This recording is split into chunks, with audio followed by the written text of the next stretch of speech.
Hi, it's Real Estate Tip Tuesday, and today we have a short amount of time to talk about a big topic, and that is buying land, buying acreage, a farm or ranch property. First of all, the moral of the story is going to be talk to an agent that has worked farm and ranch or acreage properties before so they know what to help you with. If you've never purchased land or acreage property before, that is going to be the number one. So there's different kinds of land. Is it land that's going to be vacant and you're going to have to get all of the utilities?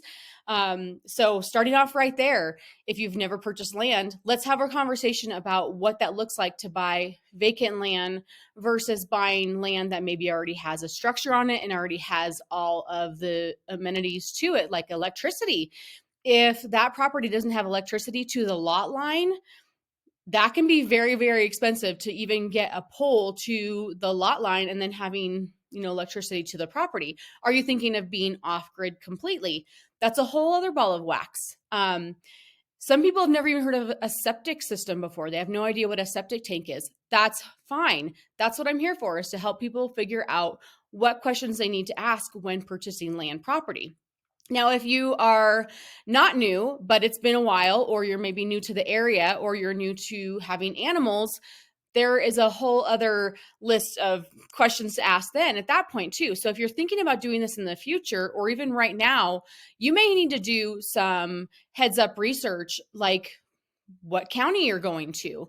Are you going to need to have a special use permit? Is it going to be a career? Is it going to be something that you are going to make money off of? You may need to have a special use permit requested and approved before you can even do that. And I know that Douglas County, Elbert County, Jefferson County, they're all about at least 3 to 6 months out for even reviewing those and getting back to people. So if you're thinking, oh, I found this great piece of property, I'm going to put an offer on it now. I've got 16 horses, 3 chickens, whatever it is.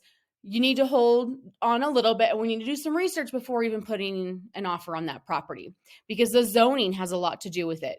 The zoning is going to tell you how many head of livestock can you have, how many horses can you have, how many chickens, goats, etc. So we have to think about that ahead of time. Also, how much of that property can be used for agriculture. So say you're buying 10 acres, well, it may only be a quarter of an acre that you're allowed to use for growing, for agriculture and that sort of thing.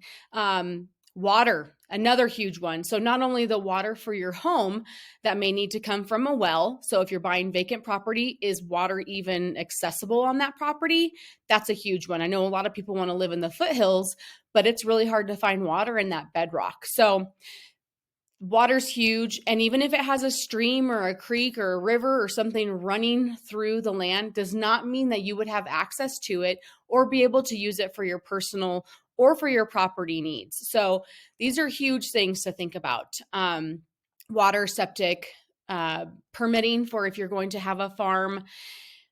So many things to think about. Inspections, not only that, but I have a specific inspectors that I use for acreage properties because they know what questions to ask. They know what to be looking for. We're not just looking for, just regular home things. We're going to want to make sure that the well has the right gallons per minute, that it doesn't have E. coli in it, that doesn't have radon in it. Is there a permit? Has a permit been pulled for the septic or for the well?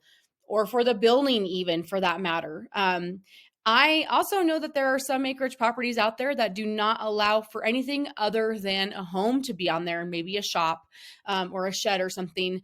But there are state properties that don't want any agriculture. There's specific ones I know of in Castle Rock as well as Fort Collins that you could own 5-10 acres and not be able to have one single head of livestock on there. So hit me up if you're thinking about buying land. Let's have a conversation. We can talk about what you're wanting to do with it.